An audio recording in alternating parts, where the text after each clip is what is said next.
A very pleasant good afternoon as we welcome you into another edition of the Lion Country Kia Goon and Ironhead show here on Sports Radio 98.7 The Fox as speculation continues to swirl around the... I can neither confirm nor deny that I am currently in negotiations. I would be honored, certainly, to be the head coach of the Nittany Lions, and I would vow to do my very best, but no confirmation here one way or the other. I've told you, I just want the buyout. Yeah, I mean, I'd be good with that. That works for me. Give me the buyout. I don't need a $50 million. Just give me a $5 million buyout. You know what I mean? Yep. I mean, you want to be the agent? I'll give you 10%, Jeff. I mean, we can work this thing. We can work this angle out pretty good, I think. You tell me. Yeah, I think co-coaches. I'm all right with that.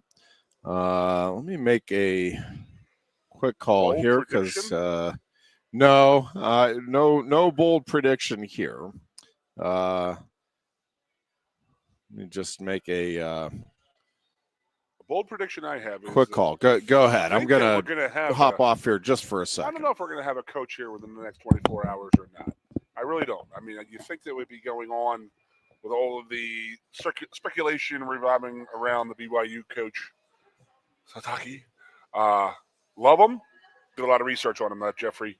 For those out there who are just listening to me and not Jeffrey here.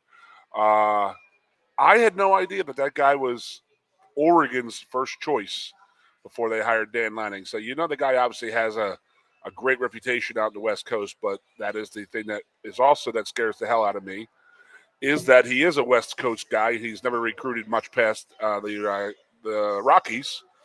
I know he's got a couple of guys from the East on his team right now, but nowhere, what he needs from Pittsburgh, Philadelphia, Jersey, Maryland, D.C., Virginia, New York, Delaware, Ohio. That's our ring of fire right there. So we got to figure out what he would do. So my opinion would have been, a great person to keep on board as possible general manager, recruiting coordinator, defensive backs coach, defensive coordinator would be Terry Smith. And then when Ironhead gets off the phone, we'll talk about that. But, does Terry get passed over and okay with staying at Penn State in the role he's at right now, or a little bit bigger role, I would say. And money-wise, would it be, got to kick some money into the man to keep him here. But I don't know. I don't mind the Sataki guy, Sataki, and then if Terry's on staff. You keep Terry there as the Western Pennsylvania and the Pennsylvania coach and the recruiting coordinator, because Terry has recruited the Philadelphia area, he recruited Pittsburgh, he recruited all the areas that we have luck in. I mean, he said on one of his press conferences last week that I believe as soon as he took the team over, that he said he had recruited probably up to 60% of the team. So I'm saying if Sataki does take the job, I would love for the perfect scenario is to keep Terry Smith on board for his recruiting prowess in the Pennsylvania, in our East Coast area, which Sataki has no background whatsoever in recruiting this area. Yep. So I mean, that would be a coup in my opinion. Getting that guy who is just a wonderful offensive coach in my opinion, and somehow keep the defensive staff around, including Terry, Jim Knowles. I know Jim's got another 2 years left on his contract, but. I don't know. Penn State fans are ready to wave goodbye to Jim Knowles after Saturday. They got to pay them all. They got to pay them off. I mean, Yep. How many people have got paid because of Penn State this year? It's pretty remarkable. That's my honest to God. If it is Taki, I'm okay with it. I'm on board with it. If there is an East Coast presence in regards to on his staff, we need deep roots in the Pennsylvania, New Jersey, Virginia, Delmarva area, Ohio, Michigan. In our regular, recruiting areas, we need to have that, and I think Terry does check that box. He's an offensive guy, so if he wants to try and keep the defense together, I'm cool with that. I'm very cool with that, and let's go from there. And he can do the offense, and he can do the head coach. And is Terry the GM? Is Terry the recruiting coordinator? Is Terry the D coordinator? Is Terry the D-backs coach with this and that? I don't know, but I want Terry Smith to be kept here in some capacity. I think that'd be the perfect world. Yeah, there's so many moving parts, and everybody's ready to make these grand pronouncements. And I just, I know it is not human nature, and it is certainly not the nature of sports fans in general. But I'm just pleading for a little patience. Could we just wait and see, one, who is actually named head coach instead of jumping on the message boards and, well, this is an utter embarrassment and this is awful and this will never happen and this will never work. And can we at least wait to find out for sure who the actual head coach is before we start with the grand pronouncements? And secondly, Goon, I don't know, maybe maybe it's just I am tired of fans. I just, and I'm a fan. I mean, I get it. I'm tired of myself. The demands, you're not meeting my expectations. I expected you to get, the one message board, and again, it's one person on a message board. I get it. But the person has said, when they fired Franklin, I expected a literal god to be named, not some BYU coach. Well, first of all, you are insane. Because they were not going to name a literal god as the next head coach. I keep was a literal god. I don't know. I don't. So, but here is the thing. No matter who you bring in, and this is what there's going to be these grand pronouncements. If whoever they bring in 3 years, Penn State's 8-4 and not looking great, it's going to be all right. Well, Pat Kraft messed up and this coach was an awful hire.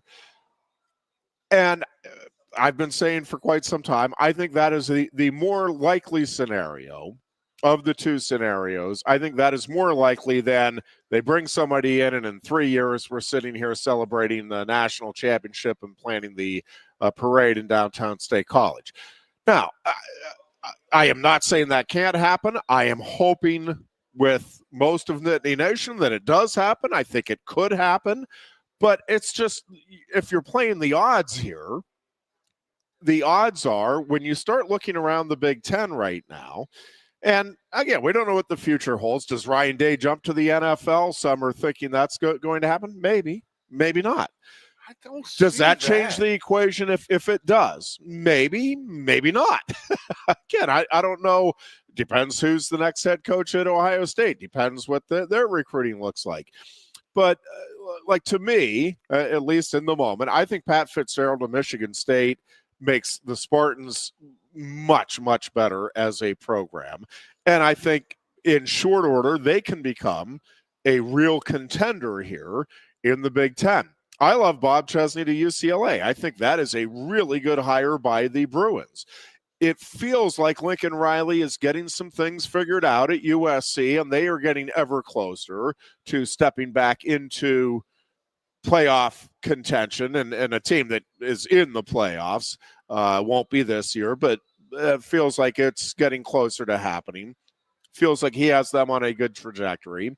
I know Michigan lost to Ohio State, but man, Goon, it feels to me like Michigan with Underwood. It feels like they're on the cusp of doing some really good things in the conference. Dan Lanning and Oregon aren't going anywhere. We'll see if everything stays in place at Washington, but if it does, same coach, same quarterback, I think Washington is going to be a really good team next year. The point being, Penn State could get the right coach, make this thing go in the right direction, and still be at 10-2 at the end of next year. I think that is, or worse. They could be 9-3 or 8-4.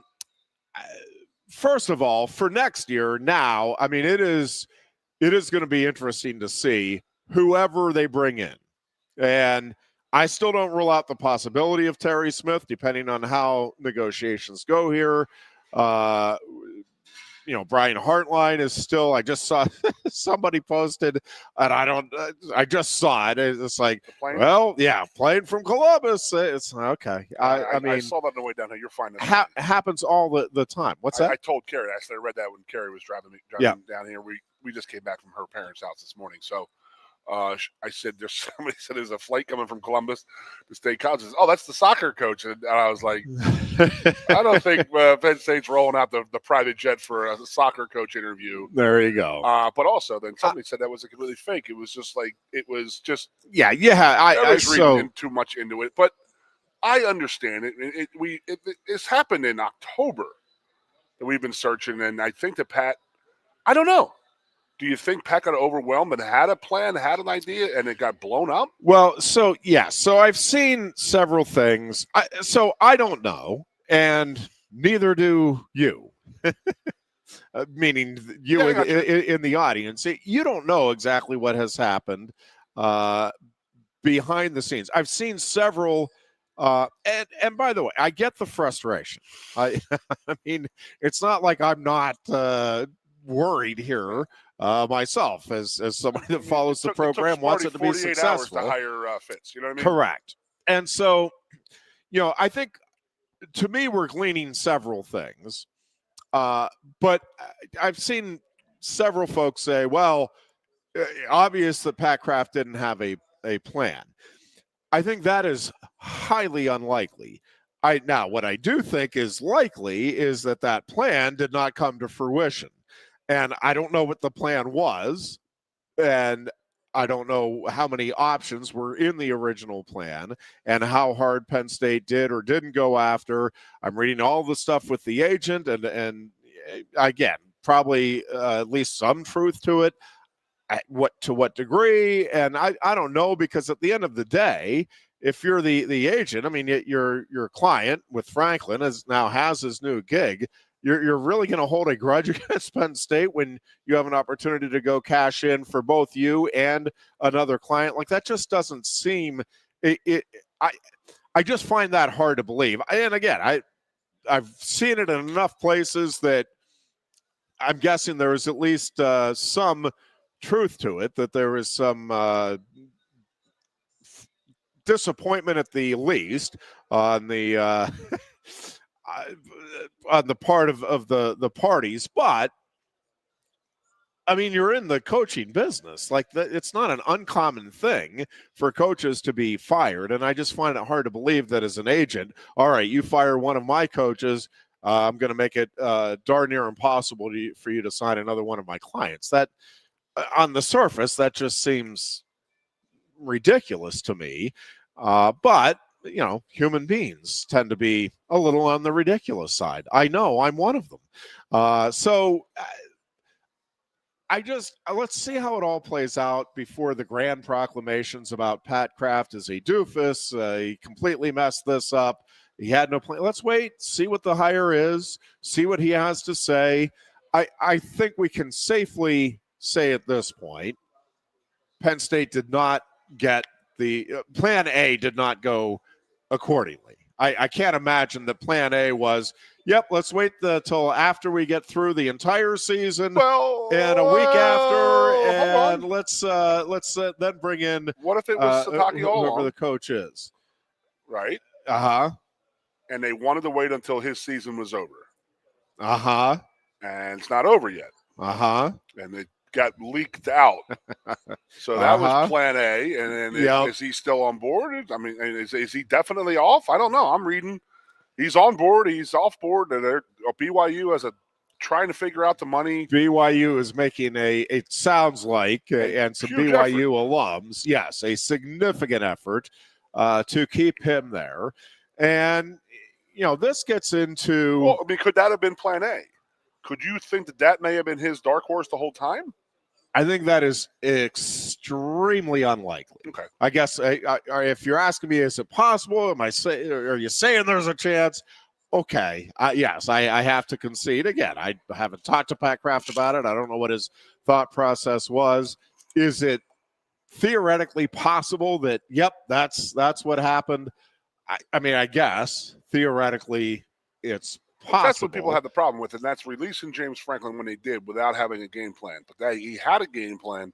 I think that's the more likely scenario. Is he had a list of maybe 2 or 3? James had to go. He had to go. So that team was done. They were done playing for him. He would have won the same 3 games that Terry had just won. There's no doubt. But I don't think he takes Indiana to the last second, and I don't think he takes Iowa down there. I just personally, I think that the team was not playing for him. I think that the time was up and they had to move on. I'm sorry. That's just my opinion. But you know what I mean? I mean, that was the get him out of here because we have somebody we're setting up for. Otherwise, people are saying, why don't we just keep James until the end of the season, then fire him? Yeah.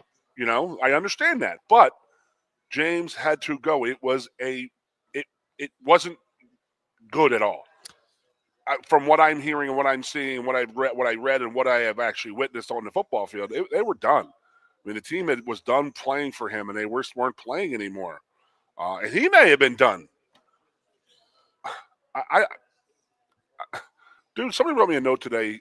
They have a future death coming, and I'm like, dude, 25 cannot get over fast enough. The year 2025 cannot get over. I mean, just an absolutely bizarro world football season, like unheard of here, unheard of in NCAA history. I think to be ranked that high to end where we're ending right now. My God. Coaching searches, blown up coaching searches, an agent with a vendetta. Is this all true? I mean, what the hell is going on here, man? All right, let's go through a few of the comments here. You got about 40 of them there. Satake is leaving his playoff-bound team. Personally, don't like that. That's on the NCAA. That's not on Satake. It's like Lane Kiffin, but not as bad, but close. Well, we can talk about that. They're not playoff-bound because Texas Tech is going to work them. Personally, but yeah, I don't think so. We'll get into that. I think BYU. I think it's going to be a very competitive game. Interesting. A couple of reasons for that, but we'll get into that. Plus, Crumble Cookies CEO is looking to keep him at BYU, and he's not the only one. The Mormon Church, no joke, like they want Satake to stay put. It is. BYU football is a big deal to Mormons, the same way that Notre Dame football is a big deal to Catholics. And it is. It's a big deal, and they like him. They like the way he represents the university and the program, and they like, obviously, the job he is doing and the product he is putting out on the field. So this is not, at least to our knowledge, as of 2:18 p.m. here Eastern time on Tuesday, December 2nd, this is not a done deal. And I think BYU and the folks that are supportive of that program are going to make it a really difficult decision for Satake. All right, we go to Sally. I am very angry. Pat Kraft needs to hire Coach Terry Smith. Girl. This circus, Kraft's indecision, is hurting all the staff and their families. Signing day is tomorrow. Hire Terry today. So this is the other thing I think we can glean is that Terry Smith is not going to be the next head coach for the Nittany Lions. If Terry was going to be the next head coach, that deal, right? Good. I mean, are you in agreement with me? That would have been announced on Sunday. I got you. But we're just talking about just crazy BS internet stuff. I just started Twitter. Somebody sends me a message. Exclusive. Breaking. Jeff Brom expected to be named Penn State football head coach. Great, if so. But it's like it's this complete rush to be the first and not doing anything. It's like, can I tell you a horrible story? I love horrible stories, but nothing I was hoping. Joe died. Yeah. Okay. I had about 10 or 15 guys texting me. I had a little group going of former players and this and that. I had some of Coach's people on, Joe's people on there. Yeah. I get a message. Somebody calls me from a radio station. Hey, Coach is dead. Can you come on the air and talk about him? I'm like, okay, give me 5 or 10 minutes, man. Relax. Like, relax. I mean, like, let me catch my wits here, catch my breath here. Like, wow, you just told me like the second most important man in my life has passed away, so I'm a little affected here. So I sent him the message to like 15 guys. I said, hey, man, he's gone. I just got word. And I get the message back from his assistant. It says, I'm sitting right next to him, and he's not. And I made a comment, and I was like, why? Why the rush to be first and not – I just don't get it. What if I went on the air and talked about Joe being dead and he wasn't dead? I would feel horrible. But I did make a comment. I always tell stories about my mom and Joe Paterno, how, like, she used to just break his stones constantly, and him and Sue loved it. Yep. And I said, and someone sent me a message that said, I'm sitting right next to him. He's still here. He's still alive. And I said, well, tell Sue he went up to heaven and saw my mom, and my mom was already breaking his balls, so he came back. And Jay actually came to me at the funeral and says, Sue did too. She says, that laugh was needed in that room at that time, and everybody laughed their asses off. So, yeah, sorry. That's the newest rumor that Jeff Brom is now the new head coach of Penn State. That's the newest. Yeah, again, there are so many moving parts. I'm sorry, I did cut you off on that one. That's perfectly fine. I don't know to what degree. A lot of people are making a lot of assumptions, and including me. I mean, I'm throwing out there that I think it's obvious Plan A is not how this is playing out, because I just I can't envision the scenario where Plan A was let's wait until possibly now after signing day, at the very least, until right before, where you can't really get your feet on the ground here for the signing day. The biggest thing is the signing day thing. So and again, I'm making other assumptions too, and maybe some of mine are wrong as well. There's a few things that are in play. One is we don't know. Actually know who all Pat Kraft has talked to, what all went into his thinking ahead of the firing of James Franklin. And again, it may very well be that he thought for sure, man, one of these first three calls I make, we'll get something worked out. And maybe none of them did. Maybe maybe Satake was one of those first calls, and he's like, I'm not talking about it until after the regular season at the very least. I mean, again, possible. I think unlikely if it's somebody that, man, yeah, that Penn State job, I really want it. It seems unlikely that, all right, yeah, let's just wait and we'll talk about it in another 7 or 8 weeks and put you and then me, if I take the job, in a real bind going into that first season. That just seems like an unlikely scenario to me. I also think, I think we can presume that Pat Fitzgerald was not at the top of the list anyway, because as we've talked about, I think anybody out of coaching at the moment, that deal would have been worked out a while ago. I am really intrigued by Fitzgerald to Michigan State. That one worries me because I think no matter who Penn State gets, there is at least a chance that Fitzgerald and Michigan State have a better next 3 or 4 years than Penn State. I think Fitzgerald is.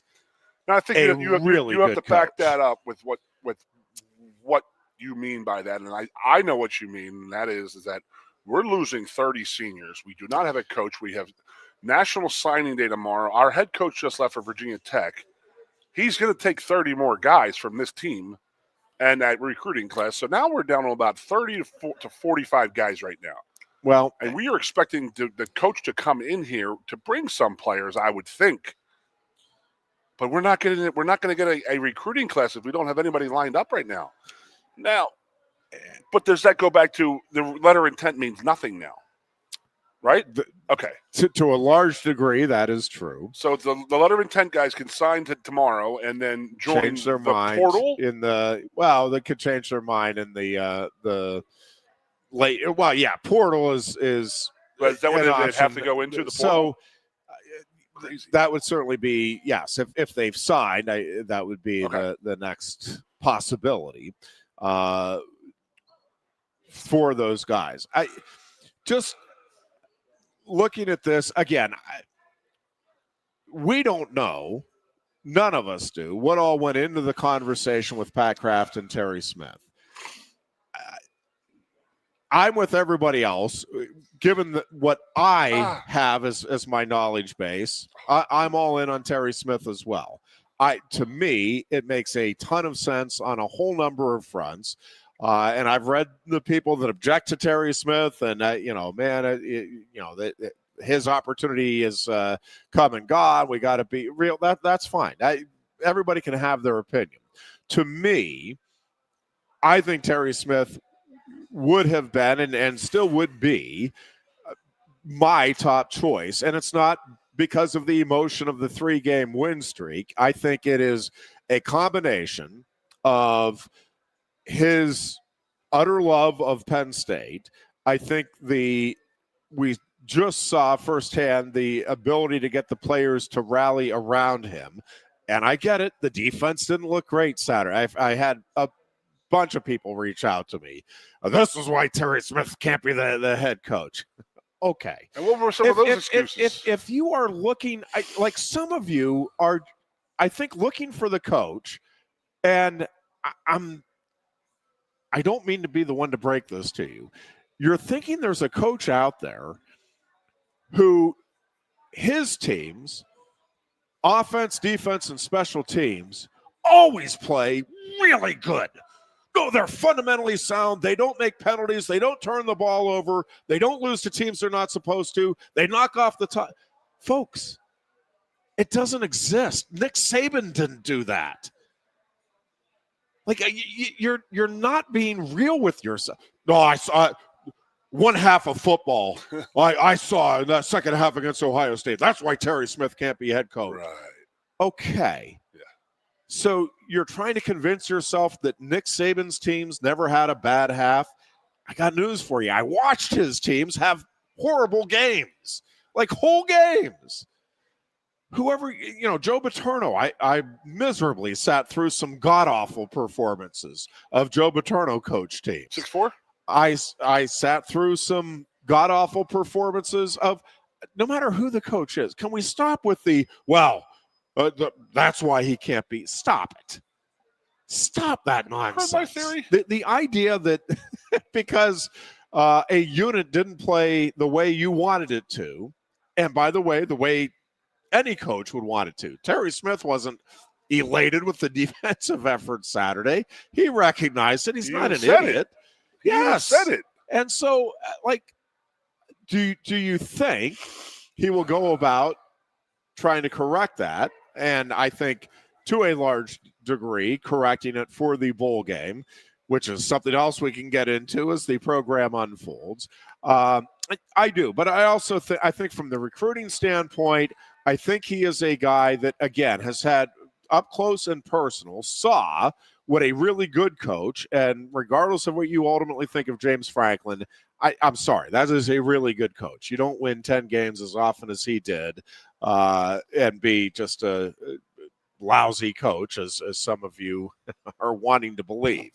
But I also think Terry, having seen that, has a pretty good inkling of what he would like to try to do to tweak it and get Penn State over that final hurdle. Now, I'm not guaranteeing Terry Smith would do it, and I don't have the information that Pat Kraft has. Maybe Pat Kraft sat down with Terry Smith and there was something in the interview. Well, what could it be, Iron? It could be any one of a gazillion things. I have no idea. It could be that, Terry's vision for the way he wanted to put his staff together didn't align with Pat Kraft's. It could be, again, there's a gazillion things. I have no idea. Maybe it is just that Pat Kraft, I hope it's not. Maybe it's Pat Kraft just wants to make a bigger splash. I think that would be dumb. I don't think that is what's behind it. I'm not looking for a splash right now. No, I think you're looking for, again, the guy that you, Pat Kraft, think can get this program a national title, can get over the hump. But again, no matter who it is, that is going to be much easier said than done, much more difficult than I think many out there are making it sound. Again, we're watching Curt Cignetti up here. He's done a phenomenal job. Do I think Curt Cignetti, if he came to Penn State, would do wonderful things? I do. I don't think it's a guarantee. I don't think there's anybody out there that's like, man, that would work. And I don't think fairly you can say definitively that there's anybody that Pat Kraft would bring in that there's absolutely no way it could work. I know some of you are saying that, in particular with Satake. Some are making it that case against Smith. And ultimately, none of us actually know what the heck we're talking about. We don't know how it's going to look. And Pat Kraft doesn't really know how it's going to look. He has, again, I think a better idea than we do based on the talks he's having and what he knows about the program and what can and can't be done behind the scenes. But even there, again, it's all to some degree a crapshoot. And Lane Kiffin to LSU, like, is there anybody there that thinks that just, like, guarantees LSU is going to win a national title in the next 3 or 4 years? Do I think it could happen? Absolutely, I do. I would tell you here and now, I think it's more likely that LSU doesn't get to a national title game, maybe not even to the Final Four in the next 3 or 4 years. Again, in part because Georgia has things rolling right now. You have a bunch of schools in the SEC that are also trying to make that move to catch LSU, including Texas and Texas A&M, who are both having A&M having a great season despite the loss to Texas. Texas rebounding nicely from not the start it was looking for to putting some good things together. Again, it's just and because there's so many moving parts, we just don't know from one year to the next. Again, you get a great recruiting class or you get 5 or 6 superstars that decide, yep, I want to come in. We're going to make something special happen at this school, whether it's Penn State or Texas or Florida or Texas Tech or Indiana. Like, none of us know how all of that stuff is going to play out. So you're trying to position yourself as best you can. And yes, I like Terry Smith because I think he gets what Penn State is about. I think he will do everything in his power to make Penn State a national champion, and by doing it, quote unquote, the right way. That still matters to me. I'm not sure it matters to a lot of the fan base, but it does matter to me. I want it done with kids that are going to school, with kids that are respectful out there in public, the whole bit, not humble and all of that. And Satake, from everything I've read, and I knew the name, was vaguely aware of, I think he's doing pretty well with BYU. I've read a ton over the last couple of days, gone back and looked at several of his interviews and all of that. I'm reading a lot of stuff. He wouldn't fit in with the Penn State culture. That dude lives the Penn State culture. That guy is, he is living a life that Joe Paterno would be proud of. That guy is out there making a difference. He is humble. He is a guy that relates really well to the kids. I think there's been a lot of talk about whether or not James Franklin was authentic. I don't even want to get into that debate. What I'm telling you is you can't find anybody that says anything other than that Satake is genuine, is authentic. Well, I think that matters. I think it's important to have that from an administrative standpoint and that relationship there. It is critical that you have that with the players and your staff, and I think it's important from the fan standpoint. So in this day and age, I think where you're from is much less important than it once was. So the fact that he doesn't have Northeastern ties doesn't bother me any more than I think Alabama fans are bothered that Kalen DeBoer didn't have SEC ties. Well, Dan Lanning had no West Coast ties there's lots of examples. By the way, did we know that Stein gets? We were in a car. Did you see that Stein signed? Did he sign with Kentucky? Yes. I didn't see that he actually signed. He just got named. Okay. I saw that flashing across the bottom that he just got named Kentucky's head coach. Okay. Yeah, I saw that they were in discussion. So all right, so he is. So Hardline's out of Kentucky now. So go back to your the people online and the people who have the voices and stuff like that. I say it's a lot. Like I talk about politics. Like there's 20% on the fringe right, 20% on the fringe left, and there's 60 to 80% like in the middle who were just like stuck listening to all them jibber jabbering on both sides. But we have the crazy fanatical right wing over here. We have the crazy fanatical left wing of Penn State football, and it's like no, they're going to support. 80% is going to be support whoever we take. 10% is going to bitch and complain. 10% is going to be happy. It's like, come on, man. It's just like we're never going to make anybody happy. We're never going to make everybody happy. Excuse me. Yeah. So, just get the right guy out there. If it is Shiitake, that's fine. I like it. I'm on board with it. But there better be some East Coast ties. That's just my opinion. Because I just don't see him going in. I mean, how many guys do you think he's going to bring from the West Coast right now, from Provo, are going to transfer into Penn State? I don't know. I don't know. It's crazy to even think about all that stuff. So and it's a legitimate question. Because that was a thing that somebody had said about it's okay if we lose recruits because it's going to be the Signetti factor. Whoever we bring in are going to bring their own recruits. And I'm like, okay, that's cool and this and that. But dude, it's getting real close to having no recruits. Horse is offering to be our humble parade correspondent when the time comes. Yeah, we appreciate he plans that. one every year and nothing happens. And Horse. We'll take advantage of it.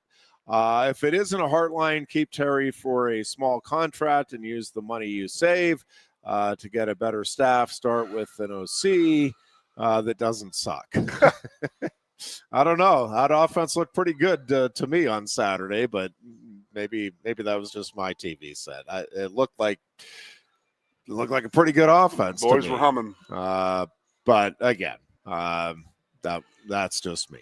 Take a break here. We'll be back on the other side. You're listening to the Lion Country Kia Goon and Ironhead show here from Quaker Steak and Lube.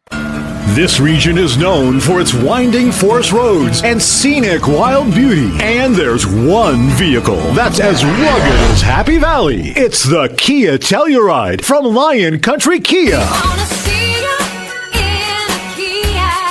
Hurry in now and check out the all-around rugged 2025 Tellurides. Lion Country Kia has the spacious 7-seater SUV with as low as 2.99% financing for 60 months or a $1,500 Kia finance rebate. There's 19 Tellurides in stock ready to go, starting at only $43,145. Be sure to check out the entire Kia lineup at Lion Country Kia. There's 91 new Kias available. Remember, every new Kia comes with a 10-year, 100,000-mile powertrain warranty. Who trusts Lion Country Kia? Mitchell Messenbrink trusts Lion Country Kia. And you should too. Lion Country Kia. 1334 Drabble Street off Shiloh Road behind Sam's Club, State College. Warranty is a limited powertrain warranty. For details, see dealer or go to kia.com. If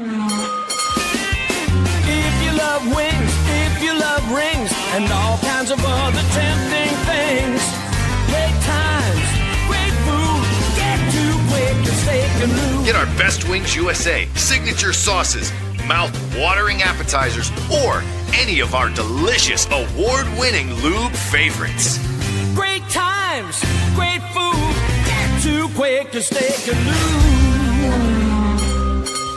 I'm the Modelo Recruiter, and I'm looking for fans with good hands and great speed.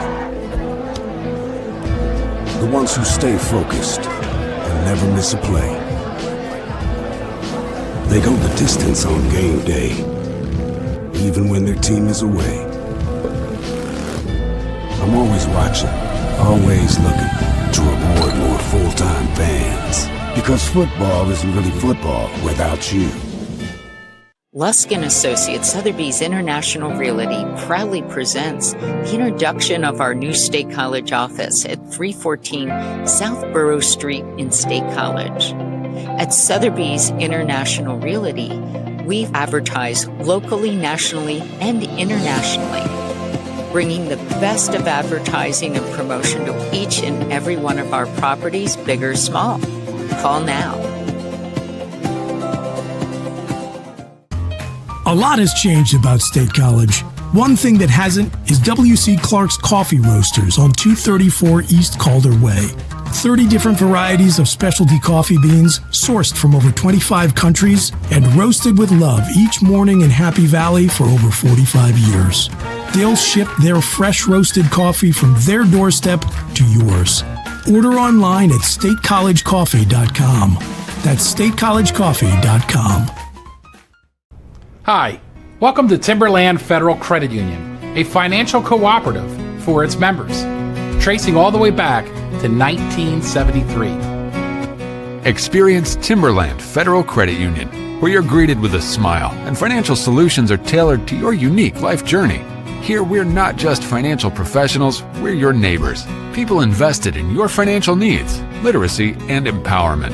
Your dreams matter to us, whether they're about buying a home, growing a nest egg, or embarking on new adventures. TFCU draws from the past and invests in the future, offering modern tools like online banking to give you the freedom to manage your money practically anytime. Additionally, we're passionate about giving back both time and resources because enhancing our community is at the core of why we're here. Visit TFCU in person or online to learn more about our services and apply for a membership today. WFXS, once again, the Fox, your sports radio. Broadcasting live, loud and proud from Central PA's Sports Authority, WFXS America. 98.7, the Fox, State College, the Goon and Ironhead. And we are back on a Tuesday afternoon as the speculation, if not the search, is heating up for Penn State's next head football coach. Everybody has their own thought. Whether or not I don't understand the some of the online dislike of Sataki because he's. I've seen several comments of really we're going to go to BYU for next head coach. Like, are you serious? Like, Kurt Signetti came from James Madison. Like, I mean, Mid-American Conference schools have produced some of the greatest coaches over the history. Like, that's absurd to discount somebody because of the school they're at, especially when it's a good, historically good football school. Like, that one just makes no sense. But everybody has, they have to get somebody with head coaching experience. They have to get a name. They have to get the rising star. They have to do this. Let's just wait and see. Let's see who it is. My suggestion would be to go ahead and rally around whoever it is, see what they can do. I think to some degree, the fan base, and in particular, I guess, the big money donors, can make it a self-fulfilling prophecy. Well, this guy won't work. He's not part of the Penn State culture. I'm not giving to the program. Well, okay, yeah. If the community doesn't support whoever the coach is, then yeah, it's not going to work. Brilliant. That's a wonderful strategy to sabotage your own program. Again, to me, let's wait and see who the pick is. Regardless of who it is, let's rally around that individual, and then let's see. It is a really challenging time in college football. It is always has been very competitive, very difficult. I think more competitive now than ever.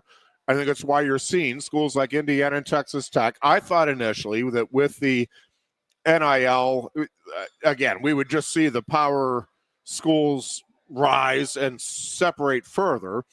But some of these schools and their alumni bases have deeper pockets than I realized. And so voila, you have a Texas Tech that now is a major player. You have Indiana that is a major player. And you still have the Oregons and the Texas and Georgia and Alabama and all of those schools. And now you have a renewed energy around the LSU program. You have a renewed energy around the Florida program. Miami is yeah, it's going to be interesting to see. We'll get into that maybe a little bit later too, how the playoffs ultimately look, and do the head-to-head games actually matter or not? We can kick that around a Can you little imagine bit. the decision that the committee, Notre Dame, Miami, or Alabama? Well, and if BYU beats yeah. Texas Tech, I think Texas Tech has earned their throws way it in already, though. Texas Tech would be in, but BYU being in would knock one of the aforementioned teams out definitively. Can you imagine that? They have to get rid of Miami, Notre Dame, or Alabama. They might all just go off themselves. I can't make this decision. Oh, my God. Oh, my God. All right, let's go through here. There's a whole litany of new comments on there. Yep. Pat Fitzgerald, we talked about him. He gone. All right, if it isn't Heartline, keep Terry for a small contract. That's where we left off. Keep Terry to save next year's class. It's too late now and waited too long for a hire. Maybe not. James had to go. Popular opinion. Sataki gets at least one support here. Has James Franklin firing backfired on us? Because I'm starting to regret it. The playing field is equal now thanks to NIL. Brand recognition doesn't matter as much to coaches. I'm not sure. I understand what you're saying, and yes, maybe not as much, but it still does matter, right? Like Penn State is still an upper echelon job, and we can debate whether it's a top 5, top 10, top 12, whatever. It's up there. I mean, it's still with the history, with the money now that is behind it, the alumni base, all of it. It is still a very good job. But with that comes the pressure of a very good job. And yeah, some people may not be wanting to deal with the pressure that comes with taking that kind of a job. Now, I think most up-and-coming competitive coaches worth their salt, they're going to look at it. But again, there's a bunch of other really good programs out there that had jobs open up. Yeah, Pat Fitzgerald, again, is at Michigan State. I think that is I'm curious to see how that works out. That one on paper to me, I think is a fantastic hire for Michigan State, and I think it's a really good fit for coach and program. Maybe Pat Kraft should be fired. Terry or Heartline, or the guy from James Madison. I wanted sick. The guy from James Madison has signed a deal with UCLA, so he's not going to be the guy, I don't think. But again, I don't know if they're still in. Like, it is possible. I know Kurt Signetti signed the new big deal. Like, that doesn't mean that it's impossible for Pat Kraft to come back and say, hey, listen, we'll throw even more money and we're going to line this up even better. So I don't rule anything out. Now, do I think it's unlikely? Yes. And the Marcus Freeman and Kalen DeBoer and all of the names out there, they're still there. Names that feel they're still like there. They would be grand slams. Yeah, they're still there too. And maybe if you want to be optimistic about it, maybe one of them ends up coming to Penn State after the playoffs end this year. That's where the issue is, and this is what the problem is that we can sit there and say that Pat had a plan and this was his plan all along. That's not true because he lost his recruiting class. I mean, we're all on board with that, right? I mean, this recruiting class, if we don't have somebody signed by tomorrow, this recruiting class is dead gone. I think even if you have it tomorrow. Well, I'm just saying that with DeBoer, and I'm saying, DeBoer and Freeman. Okay, I am not saying in any way, shape, or form that they are even on the radar, whatever. There was rumors, this and that. Yep. But the way that Kiffin is being treated right now publicly for not coaching his team this week in the next couple of weeks in a playoff game, he's getting bashed. So you think DeBoer and Freeman are going to say, hey, I'm going to sign up for Penn State right now and then try to coach my team? I don't think they should be coaching their team. Now, I think that they see how Kiffin's being treated, and they're like, well, I don't want to go down that route. I'll wait until my season's over to listen to this. So I'm just saying those names that are still out there as possibility. Unless somebody comes out and says, I'm out, like Heupel did. But again, I mean, how many times, is the internet even real? I mean, did Heupel say, I'm not interested in Penn State, I moved, and we're going to win here in Tennessee? Did he say that, or was it just some bull crap that somebody made up on the internet? He said it, but I think Nick Saban also said he wasn't taking the Alabama job before he took it. He wasn't leaving the Dolphins. So, coaches say stuff. No, I don't think I believe Heupel when he says it. And there are fans worked up about that. It's, we can't even get okay. And if they had hired Heupel, I think who up here would have been Jackson about like excited. Again, I would have rallied and supported him, but it's like that name doesn't jump off and scream yes, Penn State national championship to me. But again, I don't know really who does, and I do want the hire to be made at this point just so we can stop with the speculation. It is exhausting. Shut up. Yep. And I understand it, and it is, again, it is a critical decision, not just for Penn State football. We've talked about it many times, Goon, going back to the NCAA sanctions and everything in Penn State football. Like it or not, agree with it or not, it is the economic staple of this area. I mean, it is crucial.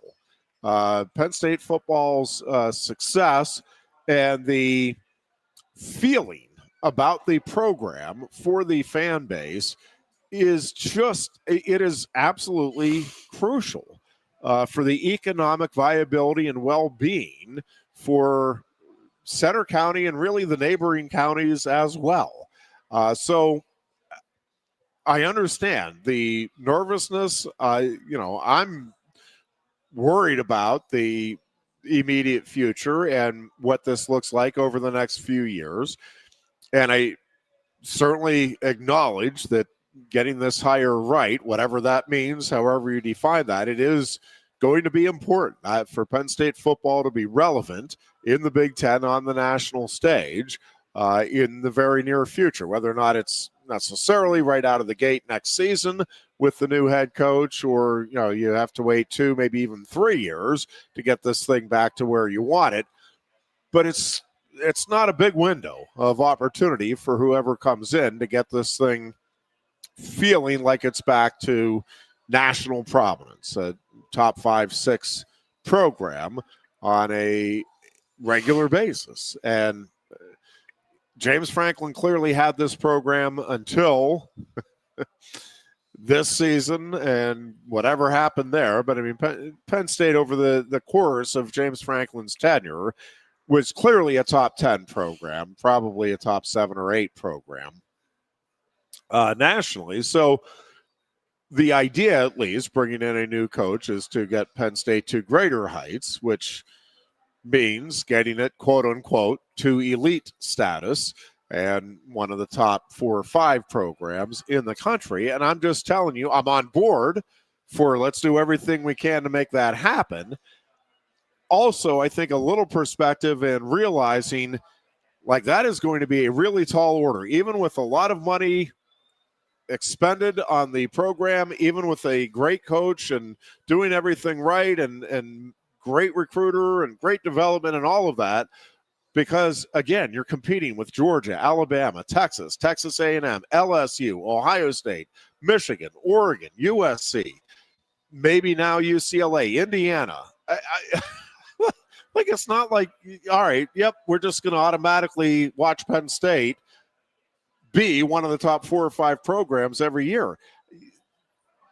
I said there's probably at least 30 programs right now where the administration, the coach and staff, the players, and the fan base all believe, yeah, we should be winning a national title within the next 5 or 6 years. Well, I got news for you. That means there's going to be at least 24 25 fan bases, schools, coaches, players who are going to be disappointed because there's only one of those national titles you see handed out at the end of each season. And you have a lot of people investing a lot of time, a lot of energy, and yes, a whole lot of money, even more than Penn State is investing to make that happen at their school. And that's what I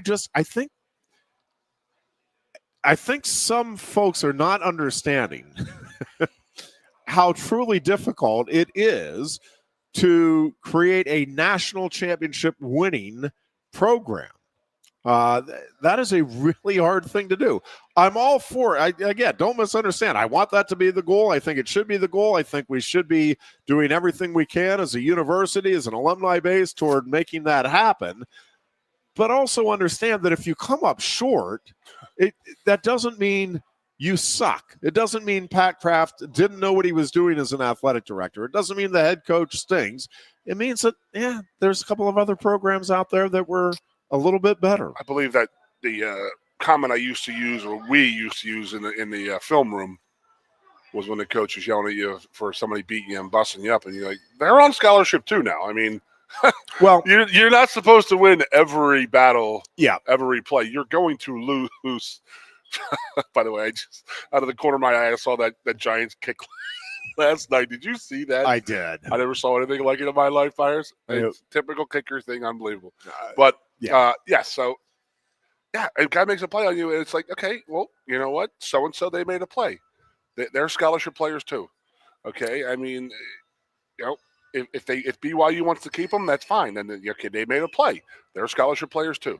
They're out there trying to win a national title the same way we are. So if they want to keep their guy, they keep their guy. I mean, you're never going to win either way. I mean, are we going to be happy? Is everybody going to be happy with who we hire? No. You're never going to please everybody.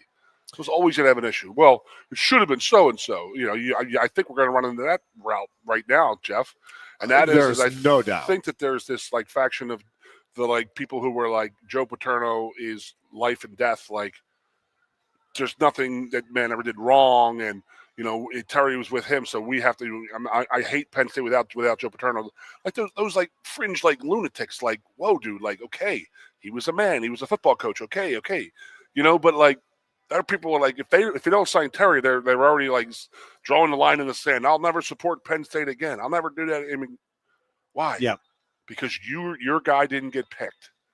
It's again, we say it every show. I don't want to have Pat Kraft's job, and I sure as hell don't want it now, and I sure as hell don't want to have to make this decision. But I have faith in Pat Kraft, 100% faith in Pat Kraft, that he will do the best for Penn State. I do wonder how honest Pat Kraft will be once the hire is made about the process. And I'm not even sure how honest he should be. And honest isn't the right word, but how comprehensive he'll be in detailing the process. Again, we're not going to know all of the conversations, nor should we. But is he going to generally acknowledge, we took some swings and misses with some big names. Again, I don't know. Does that automatically put your new coach on the gaslighting? I don't think so, because you're the coach now. I mean, that's going to be regardless. And, hey, Jeff, you weren't our first choice, but you're here now, so we got your back. Yep. Well, welcome to life. It's true. I mean, there's a lot of people out there who have done a lot of great things that weren't the first choice for whatever. That's life. It's what you do with the opportunity. Do you seize it once it's presented to you? So I don't think that should matter. I'm happy to be at Penn State, but really disappointed I wasn't their definitive first choice. I mean, that just would seem silly to me. And I think at this point, virtually anybody that it would be would have to have at least a pretty strong inkling that, I wasn't probably was not the first person that Pat Kraft reached out to and talked to about this particular. Well, see, I have this question, and you may not even have the answer. You may have the answer, you may not. I don't know. What is the importance of signing on letter of intent day?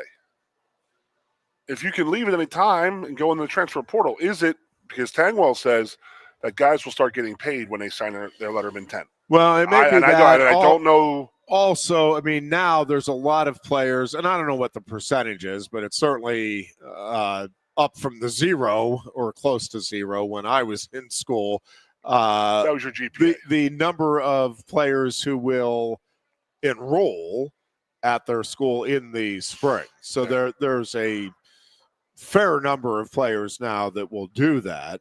And, that obviously has an impact then on their opportunity to play when next fall rolls around with their given school. So, yeah, again, there's so many moving pieces. I'm just not – I just want to – let's wait and see what happens. Now, maybe I'll join everybody else, seemingly everybody else, on the boy, Pat Kraft really blew this bandwagon if at the end of the day we get somebody that, it just doesn't feel like a great fit and feels like we're reaching. And I know some think that's what Sataki is. I don't. I'm telling you, I did a lot of research on that cat, man. I'm with you. I have he is more. You said it earlier. He is a lot like a Jopa. Loyalty. Yeah. Like tradition, family, one of team. the things. Yep. I love it. And one of the things that I really like about him is the humility. That he has put together a really good program. Head coach is supposed to be humble at BYU, but he is a guy that really does have that appreciation for the opportunity he has right now at BYU, and I think his focus is clearly on his players and trying to develop them, not just on the football field, but as human beings, and on, making them better people. And so to me, if he is hired, I guess I am much less concerned, and maybe part of it is just having seen what's happened with the wrestling program, and I get wrestling and football are different and all of that. But, Cale Sanderson did come in, and I get Cale Sanderson is the name, was when he came in wrestling. I understand it. So before I get that Sataki is not that, he is not college football personified. Cale Sanderson was that. I understand the difference. I understand the name recognition and the pull that Cale had no matter where he was. I get it. But also, Cale had zero connections to Pennsylvania wrestling. Has zero connections to Eastern wrestling. Had you met him before? No. Okay. And sorry, same thing with Casey Cunningham. Same thing with Cody Sanderson. Like, that whole staff came in and, worked out pretty good. Not saying that's a guarantee it'll work out with Sataki. I understand the concerns, but I also think in this day and age, Goon, everybody is doing the national recruiting thing. And if Sataki can get a couple of 5 stars from the Utah, California, Oregon area, okay. I don't care where the 5 stars come from. I care that they come. And again, I think with the money that Penn State is making available and with the staff, whatever it looks like, and I obviously don't know exactly what it will look like here with Sataki, but whatever it looks like, I think it will be a good staff, and I think that it's going to be the case no matter who the next head coach is. They'll put together a good staff that will go out and recruit well for Penn State. Now, because of the way this is all played out, might it take another year? Might this not look as everybody wants it to right out of the gate? Yep, that is entirely possible. I think if the trade-off is, yep, man, we go through a rough year next year, even though we have an easier schedule on paper, but the payoff 2 or 3 years down the road is you're right back in okay, I'll take another rough year. This was a very unexpectedly rough year. Next year could be an expectedly rough year. I'll take 2 rough years, including one expected if it ultimately means, yep, you're going to get right back into the thick of things here on the national stage. Now, there is no guarantee of that. I'm aware of that. I'm not sure how many folks in the Penn State fandom are aware of that. Again, regardless of who that next head coach is. At the moment, it does feel like we're down to Sataki. Maybe Terry Smith still, although I don't know. I mean, like, if you're Terry, would you be offended at this point? It's like, well, we couldn't get anything worked out with Sataki or Hartline. Are you willing to do this for us? And that's what it feels like it would be. My mind is like, I don't even know if Terry wants to be a head coach. Well, that's another thing. And we don't know what the conference. Well, I think he wants this head coaching job. I mean, he's been pretty open about that. My personal opinion is, I watched that opening press conference. He was a little overwhelmed, obviously, with everything that just happened. I get it. I think that in those 5 weeks that he was the head coach, he grew into it a whole bunch. And I don't think he wanted it. And I think at the end he was like, I want this. I like this. No, I think he wants it badly. But when does it say, hey, I'm the 15th option here. Like, hey, I'm here. Like, okay, well, like, this isn't good. And we don't know what conversations he's having with James Franklin or anybody else. And, again, regardless of what happens here with the Penn State coaching situation, might there be something getting worked out there that we're not privy to? Again, I think that's at least a possibility moving forward. So, again, a lot of moving parts, a lot of people trying to presume things that they can't possibly know, including us. I'm trying to figure it all out too, and I want to know. So we will take a break here and be back. We'll talk more about it. Also, do want to get into what the playoffs are going to look like here and what the bowl possibilities for Penn State this season are. We'll touch on that as we continue with our Tuesday edition of the Lion Country Kia Goon and Ironhead show here from Quaker Steak and Lube. This region is known for its winding forest roads and scenic wild beauty. And there's one vehicle that's as rugged as Happy Valley. It's the Kia Telluride from Lion Country Kia.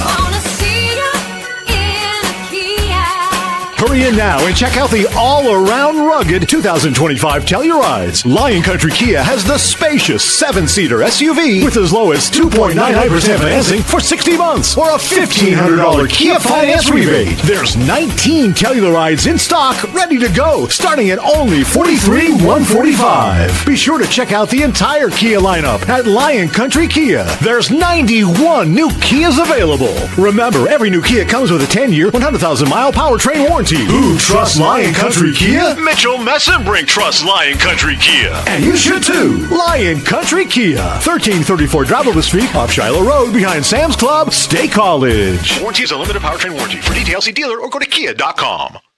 If you love wings, if you love rings, and all kinds of other tempting things, great times, great food, get to Quaker Steak and Lube. Get our Best Wings USA, signature sauces, mouth-watering appetizers, or any of our delicious award-winning lube favorites. Great times, great food, get to Quaker Steak and Lube. I'm the Modelo Recruiter, and I'm looking for fans with good hands and great speed. The ones who stay focused and never miss a play. They go the distance on game day, even when their team is away. I'm always watching, always looking to reward more full-time fans. Because football isn't really football without you. Lusk & Associates Sotheby's International Realty proudly presents the introduction of our new State College office at 314 South Borough Street in State College. At Sotheby's International Realty, we advertise locally, nationally, and internationally, bringing the best of advertising and promotion to each and every one of our properties, big or small. Call now. A lot has changed about State College. One thing that hasn't is W.C. Clark's Coffee Roasters on 234 East Calder Way. 30 different varieties of specialty coffee beans sourced from over 25 countries and roasted with love each morning in Happy Valley for over 45 years. They'll ship their fresh roasted coffee from their doorstep to yours. Order online at statecollegecoffee.com. That's statecollegecoffee.com. Hi, welcome to Timberland Federal Credit Union, a financial cooperative for its members, tracing all the way back to 1973. Experience Timberland Federal Credit Union, where you're greeted with a smile and financial solutions are tailored to your unique life journey. Here, we're not just financial professionals, we're your neighbors, people invested in your financial needs, literacy, and empowerment. Your dreams matter to us, whether they're about buying a home, growing a nest egg, or embarking on new adventures. TFCU draws from the past and invests in the future, offering modern tools like online banking to give you the freedom to manage your money practically anytime. Additionally, we're passionate about giving back both time and resources because enhancing our community is at the core of why we're here. Visit TFCU in person or online to learn more about our services and apply for a membership today. WFXS, once again, the Fox, your sports radio. Broadcasting live, loud and proud from Central PA's Sports Authority, WFXS America. 98.7, the Fox, State College, the Goon and Ironhead. And back here on a Tuesday afternoon, again, the Nittany Lions continuing to search for a head coach, and everybody weighing in on their thoughts on who it should be, what it means that Penn State doesn't have a head coach in place yet, et cetera, et cetera. Meanwhile, the Nittany Lions are also waiting to find out where their bowl game will be this year and against whom the Nittany Lions will be playing in said bowl game at the end of the season. And with that, wondering what players will be suiting up for the Nittany Lions in said bowl game as well. All of those still on the table, depending on who you believe. It still feels like there's 5 possibilities here on the bowl front. The Pinstripe Bowl seems like the most likely, but who knows? Again, there's a lot of things in play. I think from a fan standpoint, the Pinstripe Bowl against either Pitt or Clemson would hold some intrigue. Obviously, the Pitt rivalry being renewed for some, at least old-time Penn State fans like me, would be pretty cool. I think Penn State Clemson, a couple of teams that at the start of the season were thinking playoffs and maybe even national title. I think having those two meet in the Pinstripe Bowl would also be pretty intriguing for the fans of both programs and for the players and coaches on both teams. But we'll wait and see how that all plays out. Man, we are getting a lot of people weighing in. I'm not going to go through everything here today. Again, there's reports out there all over the place. Chesney, true, at least from the reporting we're getting, Chesney has not officially signed with UCLA, but they've agreed in principle to a 5-year contract. But yeah, I mean, I guess if you want to hold out hope for Chesney, you could still do that. I don't know. Somebody just typing Jimmy Sexton. The Sexton angle, again, to me, the one thing that doesn't make sense with the Sexton, and there's a growing consensus out there that, yes, because Penn State fired one of Jimmy Sexton's clients, Sexton is making it nearly impossible to sign any other of his clients. I find that hard to believe. It's being reported enough that I think there's probably some credence to it, but you're an agent with multiple clients. I don't really know why one school firing one of your clients, who, by the way, has already landed another job and it seems to be healthy and happy moving forward with a new gig. I'm not sure why you would hold a resentment against the university to such a degree that fired that client that you're not going to allow another client to have an opportunity to get a big-time contract with that same school. There's just, I don't know, something doesn't make sense to me there. All right, a few other things here just going through. So this is the other thing. So for years, pretty much his entire career, what we heard about James Franklin is great recruiter, but man, the X's and the O's. Game day coaching, he just stinks. And now we have people worried that the next coach isn't going to be a great recruiter. Folks, we can't just worry about the X's and O's. It's about the Jimmy and Joe's. So what that tells me is that the fan base is simply never going to be satisfied. It doesn't matter who you get. And, you know, the truth is, I mean, there's Georgia fans that aren't thrilled with Kirby Smart. They think he isn't a great game day coach. So you go right on down the line. Fans are fans. It's fine. Everybody thinks 10% fickle idiots. Yep, that they know what it takes. And again, most of us have absolutely no clue about what actually is taking place to make a program a big-time program in this day and age. And, yeah, listen, the money is going to be part of the equation here. There's just no question about that. And I think Penn State has lined up both for the head coach, for the staff, and for the players moving forward. They are going to be offering enough money to make them competitive on the national stage. Now, I still don't think Penn State's going to be like a top 5 program when it comes to the money being spent. And we're still going to have a lot of people, and I think somewhat understandably, saying, my God, Penn State's spending too much money. This is ridiculous, and we're not getting enough for our investment. And no, I'm definitely not one of them. And I do think that the end result,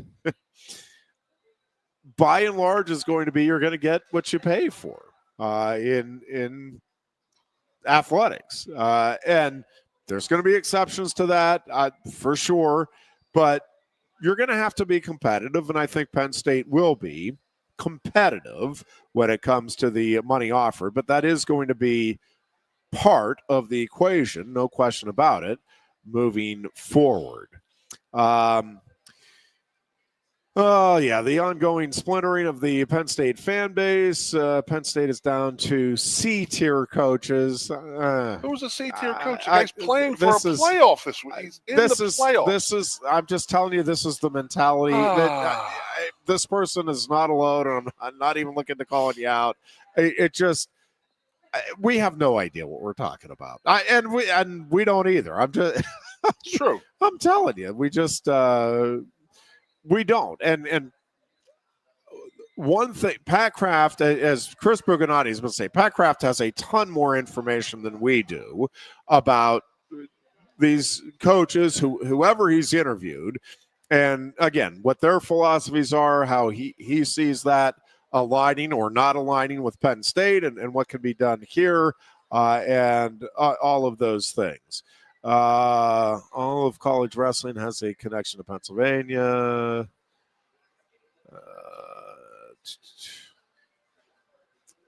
I don't know if we're on. Sorry, I'm scrolling back up here.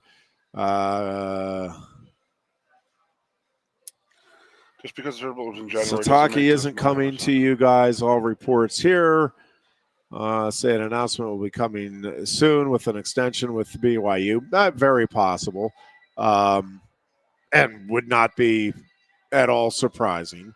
Again, Penn State continuing to make other coaches rich. A lot of money, man. Jimmy Sexton thanks Penn State. Yeah, Goon, help me out, because you have a better feel for this than I do. I'm not understanding, like, if you're an agent, and this is being reported enough that I think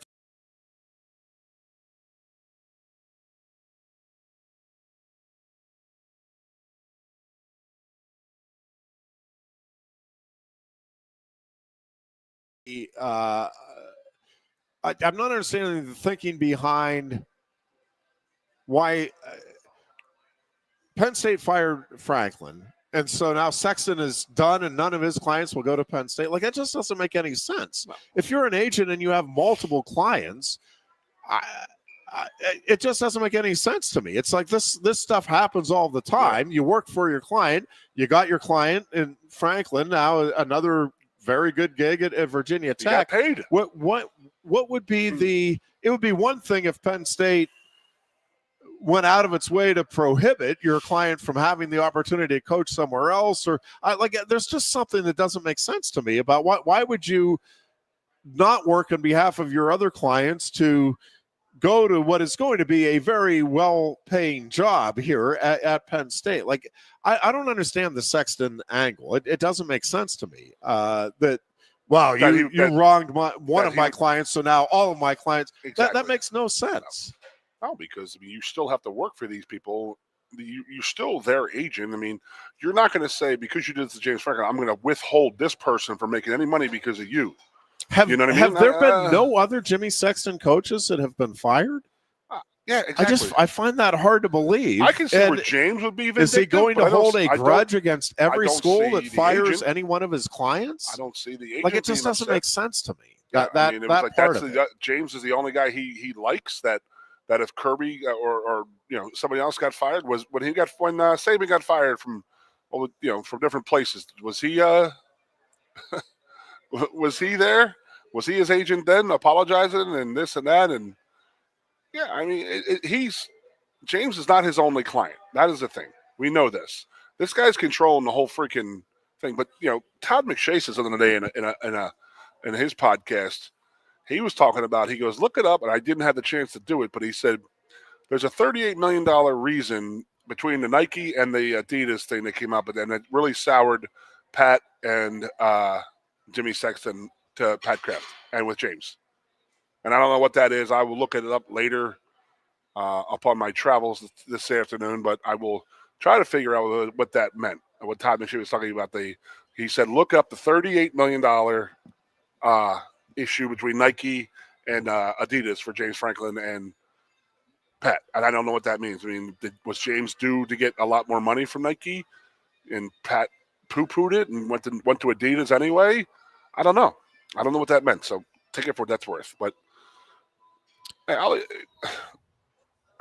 as guilty as anybody. I'm on my looking at Twitter every 10 minutes here, looking to see who's going where, who's moving, who's this or that. But you know one thing I don't do? I don't go online and say, oh, I hear they're hiring Jeff Byers. I don't do that. That's what people don't. Yeah, I know. I'll keep that quiet. It's supposed to be between us. Guys. Yes, sir. Yes, sir. I apologize. Listen.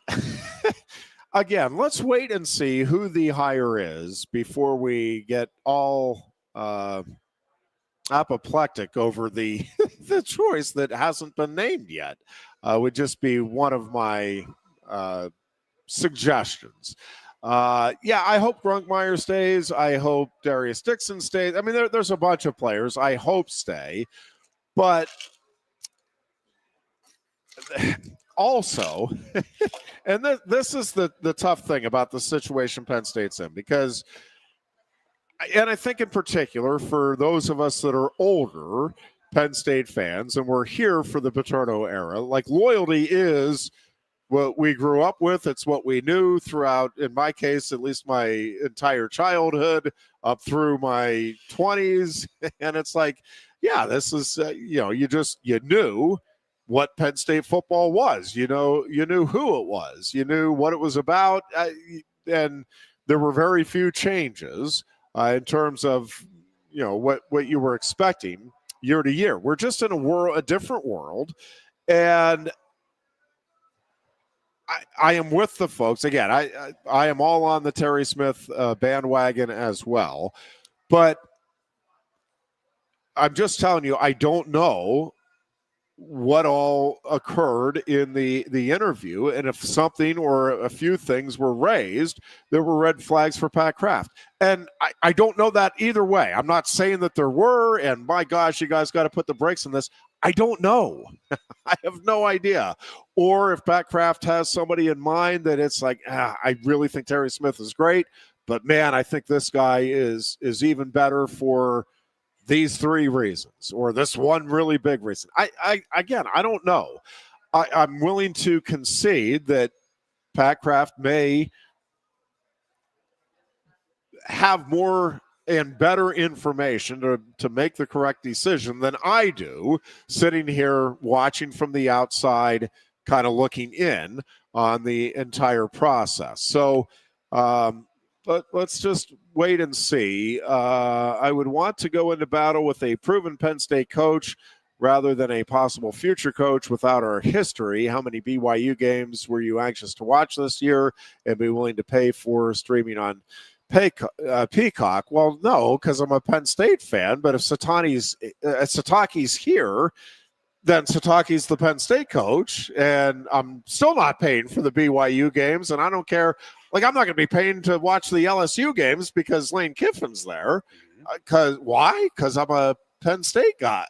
So I'm not sure. Like, I think if you're a Penn State fan, yeah, you're going to – I think – listen, I really do. I want Terry Smith, and I'm with the folks that want that in part because of the diehard Penn State commitment that Terry Smith does bring to the table. That being said, I do think it is possible for somebody to come in without those Penn State connections and build a substantial love for the university, for the program, for the kids, and all of those things. I don't think it is necessary for somebody to have those long-term ties to Penn State for this thing to work, or for Penn State fans to be willing to jump on board. At least that shouldn't be the case. Again, I'm going to keep going back to it because it's just the obvious and readily available example, but Cale Sanderson had no connection. I don't think he ever was at Penn State before he took the head coaching job. Again, interesting question. It has worked out well, in part because Cale Sanderson is who he is. And again, no matter where he went, he was going to bring a good number of great wrestlers with him. That coaching staff is great. They were going to have success no matter where they were. But I think Cale has embraced the Penn State community. Certainly the Penn State community has embraced him, and now Cale Sanderson and Penn State Wrestling are basically synonymous. Well, this has happened again. Joe Paterno obviously went to Brown, had no Penn State connections. I don't know that there's anybody that is more connected still to Penn State than Joe Paterno. So I'm all for Terry Smith. I would love to see it. But I'm also I'm not on board with if this guy from BYU, he doesn't have any connection. Okay. And then he's going to come here and he's going to build that connection. And let's see what that looks like if that's the direction that goes. And I understand there are reports out there now saying that BYU is he's going to re-up with BYU, and there's going to be a substantial pot of money there you go, Ironhead. Waiting for him. How many Penn State coaches have gone to Penn State? Football? Yeah. I don't. Other than any hired Penn State football coach. Yeah. Head football coach. I mean, outside of the interim basis. 1950 was what's his name? Rip Angle. Rip, and then Joe. Yeah. OB. And James. Yeah. I mean, the interims have been Scrap and Terry, who were alumni, but they were interims. The Jopa faction has revealed themselves to be ready to blow up the football program unless Mr. 409 is hired and that score is settled. I don't know. Terry deserves a lot more credit than being called Mr. 409. Yeah, and I think, yes, there is a faction that I don't even – I think they are upset. I think you're misrepresenting that faction, because I think that faction just wants there to be acknowledgement, recognition that era of Penn State football existed. And it was pretty darn important to the overall school makeup of this university. Yes, and that there is a legacy to be upheld. So I think the majority of the so-called JOPA faction, I don't think we're, and I'm going to include me in that group. I don't think we're insistent that it has to be a JOPA guy, but I do think there should be some reverence for what he has done and what he meant to the university. And yeah, I think I think building on that foundation and kind of continuing that legacy, whether, again, I don't think it has to be a Penn State guy that does it, but yeah, I think it's a pretty good legacy to uphold for whomever it is that Penn State ultimately hires. Brian Hartline's getting support here. I'm good with Hartline. Have him bring Larry Johnson back as the defensive coordinator. They can pluck some guys from Larry's not a young buck anymore, man. Both sides of the ball from Ohio State. They can get guys who are riding the pine, and they'll be stars right out of the gate. And keep Terry Smith as recruiting coordinator. Cale won an NCAA title at the Bryce Jordan Center, and he broke Abel's win streak record also at the BJC during the National Dual Meet Tournament. Lane goes to LSU, and Ole Miss hires Golding in less than 6 hours. And Al Golden went to Ole Miss? Golding. Their defensive coordinator has been named as their full-time head coach. Well, Jeff, can you explain I that don't know. Why? So How he's is saying, so this person is saying, and that's a Golden hire for Ole Miss. Well, is it? I mean, we have no idea. Let's wait and see how that one plays out. And again, I'm not rooting for or against it, but you're presuming that, yes, Golding is, I think Mississippi fans are excited about it. They're happy with it for now. If they go out and lose in the opening round of the playoffs and then they go 5-7 next year, get back to me on how great of a move that was for Ole Miss. So, again, we are just so impatient. Everything's got to be, wow, that they made their decision already, and look at that. Well, yeah, we don't know how any of these hires, by the way, are going to work. We don't know definitively how James Franklin of Virginia Tech's going to work. We don't know. I don't know how Pat Fitzgerald at Michigan State. Again, it seems like a great fit. I thought Scott Frost at Nebraska was a perfect fit. So maybe I'm wrong. Maybe Pat Fitzgerald falls flat on his face. I don't think so. That seems like a really good fit. Most of these, Lane Kiffin to LSU feels like a good fit. But am I going to be shocked if in 3 years LSU hasn't made the playoffs in any of those 3 years and Kiffin's out? I'm not going to be shocked by that. No. So let's just wait and see how some of this stuff plays out. Which brings me, let's take a break here. I want to go to another point here with my fellow Steelers fans. And I think it's fair to say Steelers fans are not altogether enamored with Mike Tomlin this week. And that's fine, but I want to point a couple of things out. Again, my whole, let's just wait and see how things play out first. We're just very unwilling to do that as a society right now. Show me now. I'm just going to suggest let's maybe wait and see how things finish out. And if they finish out the way I think most are expecting it to, okay, I think let's have the conversation. But let's wait and see how this thing finishes out first. We're going to finish this thing out. Let's see how the show finishes out, if we can finish strong or not, when we return after this. This region is known for its winding forest roads and scenic wild beauty. And there's one vehicle that's as rugged as Happy Valley. It's the Kia Telluride from Lion Country Kia.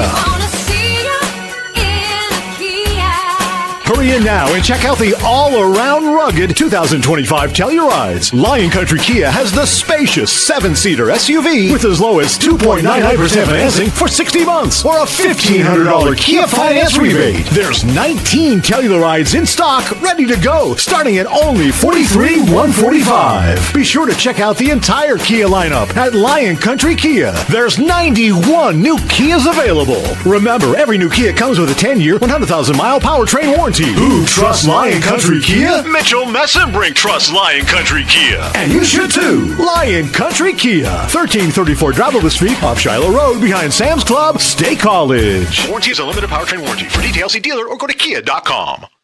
If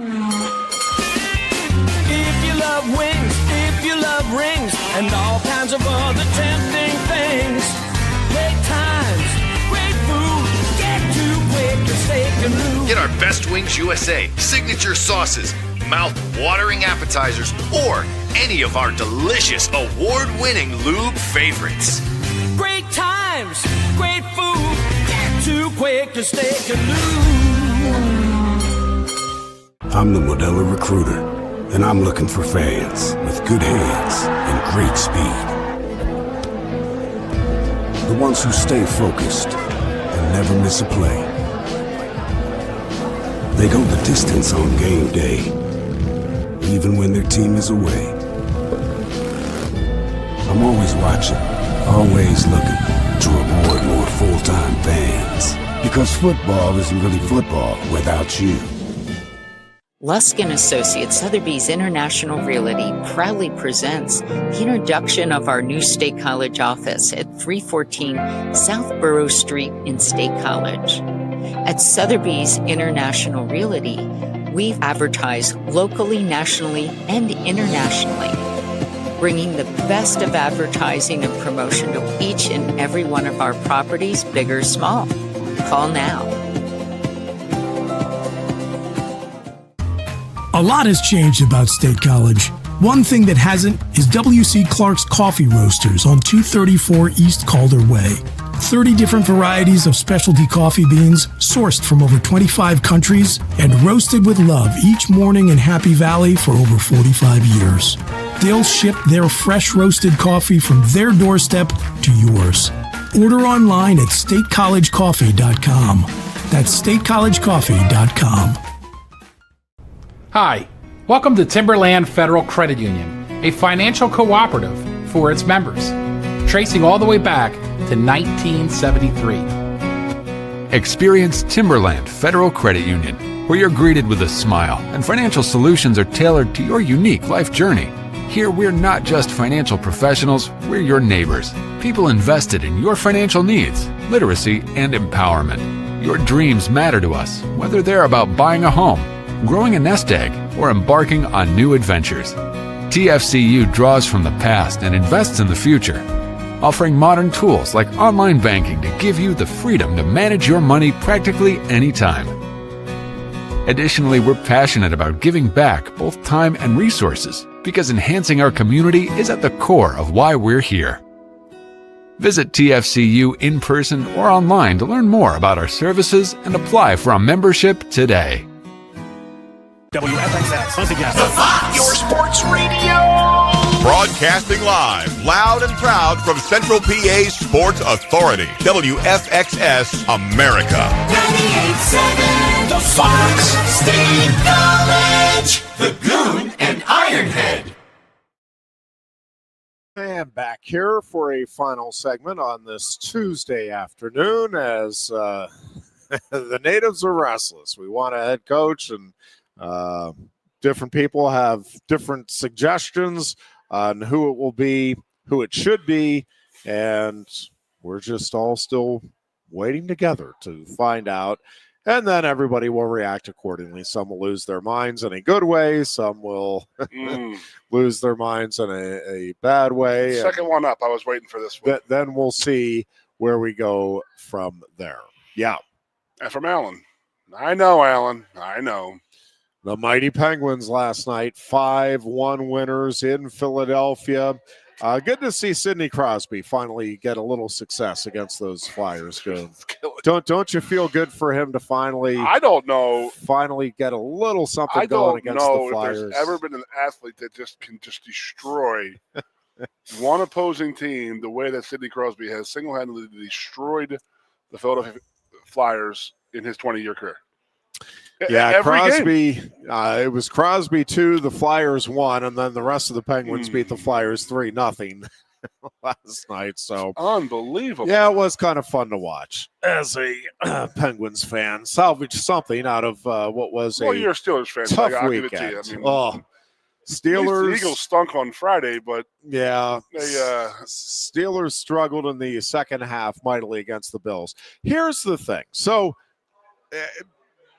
pretty much universally, Steelers fans, all right, it's time to get rid of Tomlin. Can I just sheepishly in the back of the room, I'm raising my question.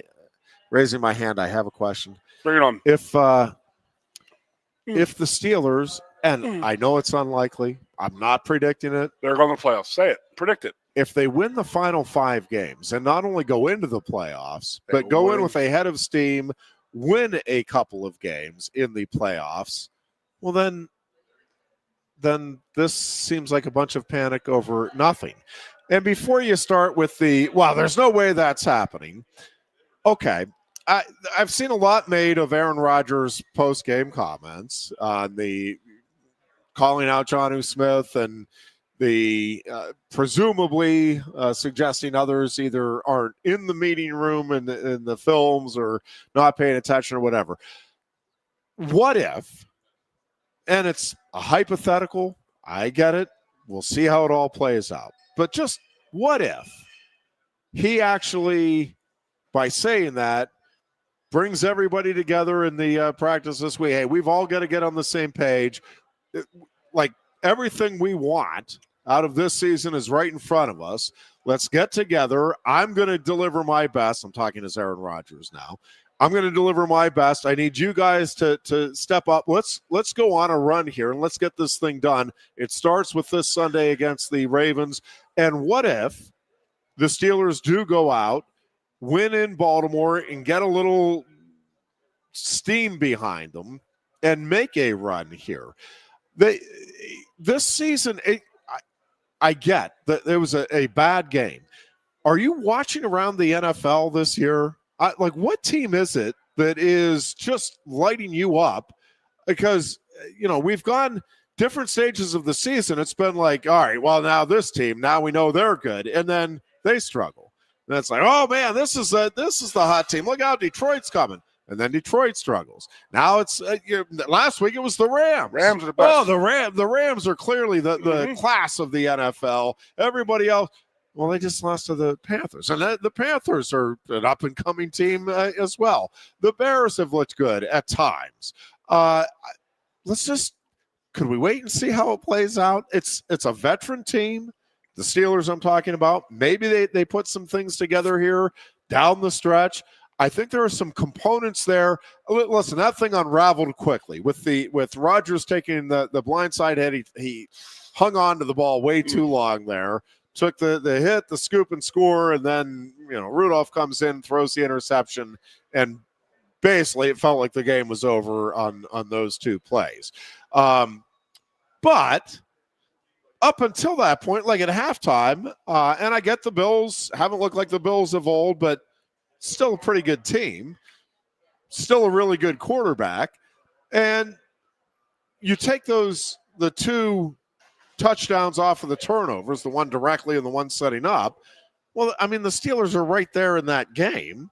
Like it's not, I mean, it's a one-play game. If you take those two away, and I understand that's part of the game, you don't take those two away, but it's not like I didn't come away feeling like the Steelers are miles and miles away from being any good the way many Steelers fans seem to have come away with that game. And especially when I'm looking around the rest of the NFL and even more so the AFC, I'm like, well, who in the AFC is it that you're like, yeah, there's no way Pittsburgh's going to beat them on a given day? No. Now, do I think the Steelers are as good as some of the other teams in the AFC on a week in, week out basis? No, but that's not what this is about. It's about getting to the postseason and then trying to figure out what the Steelers haven't been able to figure out for the last 8 years. I get it. And again, if it plays out the way everybody is seemingly assuming in Pittsburgh, then yeah, I think it's at least worthy of a long, hard conversation about whether or not it's time to make a change with Mike Tomlin and, figure out something else for the organization. Let Mike Tomlin get a start somewhere else. That's fine. But I'm just sheepishly asking, if they go on a run and they win a couple of playoff games, would it change your feelings, or no? We're just locked in at this point. It's on just you, wondering, buddy. Just wondering. Most ever rushing yards allowed by a Pittsburgh Steelers in 25 years. It was brutal. Same play. Same play. Guys on the sidelines. Here it comes. Here it comes. There it goes. There it goes. Yeah, it was. Lord, that was a brutal one. And listen, the Steelers, like about 22 to 24 other teams, they got to find their quarterback of the future. There's no question about that. Rodgers is old and can't play anymore. Yeah, when he's healthy, he actually can play just fine. The healthy part is a big part of the equation, and that's part of the old bit. I get it, but yeah, I don't think Rodgers has been the problem this year. The defense and the not being able to get that running game going consistently has been the problem. And that defensive line is just not holding up its end of the bargain, at least to this stage of the season. And it's weird. If the Steelers are going to make that run I talked about, I mean, that's where it's got to start to me, is that defensive line just has to somehow bow up. I don't know how Watt's going to stay healthy. I mean, he's just getting pounded on because, you run at TJ Watt. You run at him. Oh, yeah. That is the game plan. Yep. And he's going to bite hard on the fullback dive and the RPO. The quarterback's going to run. I don't know how many times I've seen it this year.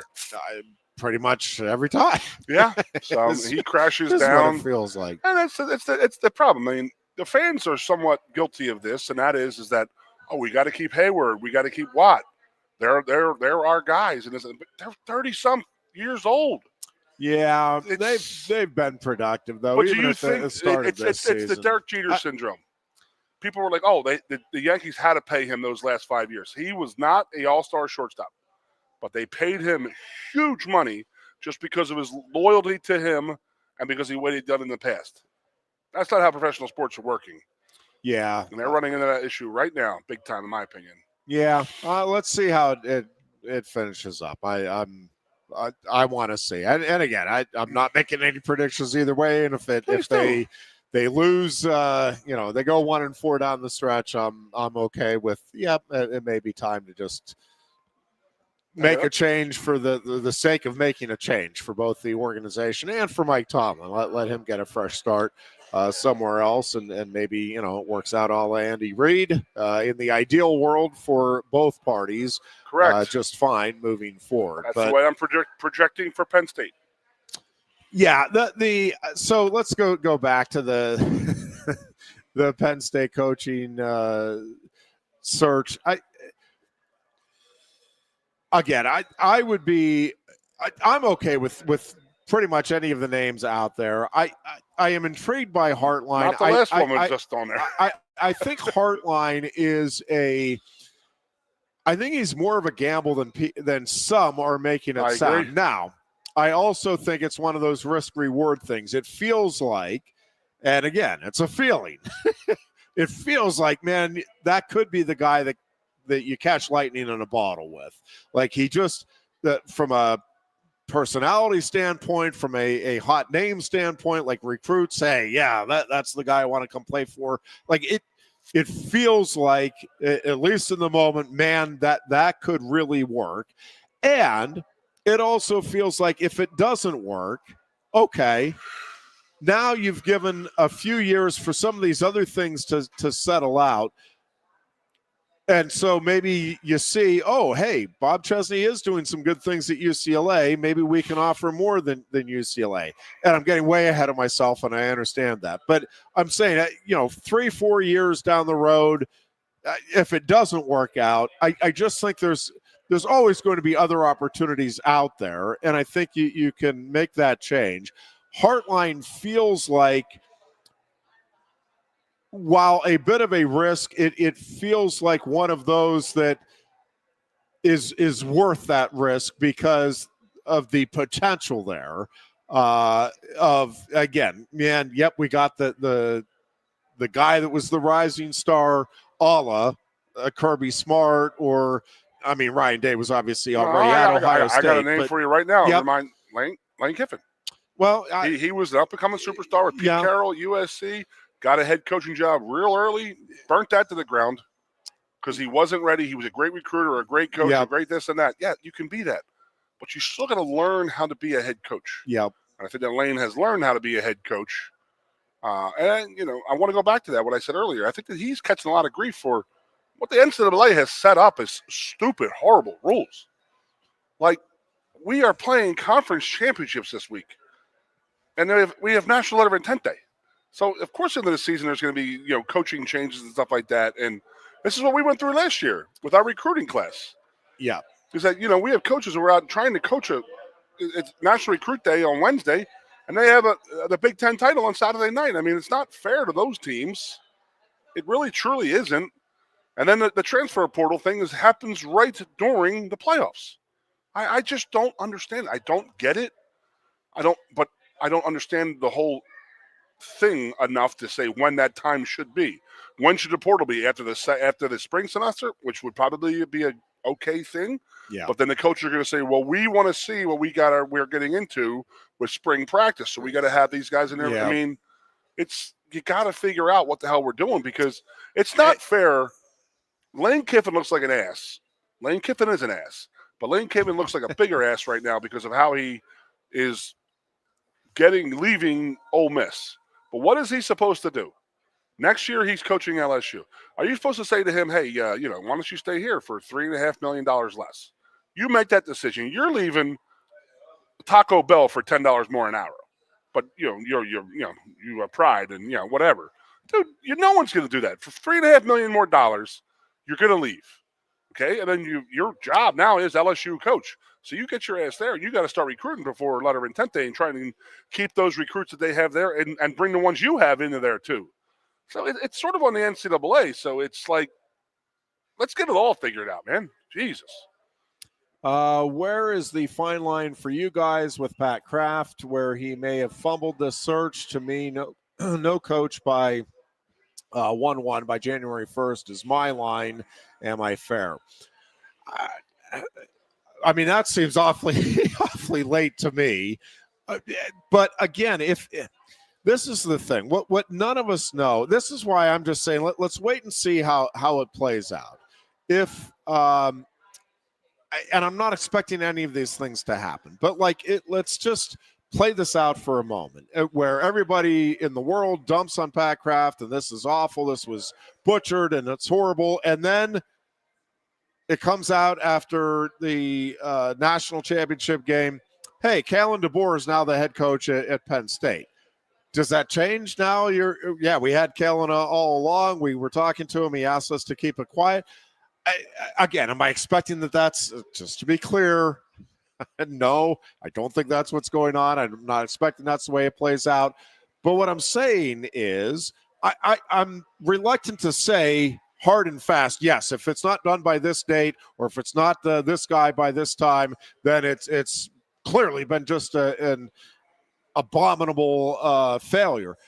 Maybe, but I want to see who the coach is when he is named before I make start making any grand pronouncements. And even then, again, whether or not I think it's a great hire, you think it's a great hire, I think it's an awful hire, you think it's an awful hire, 3 years from now, we may all be proven right or wrong, because maybe the coach that everybody wanted, Kalen DeBoer, comes here and falls flat on his face, and Penn State goes 6-6 with Kalen DeBoer for the next 3 years, and we're all, I don't understand what happened.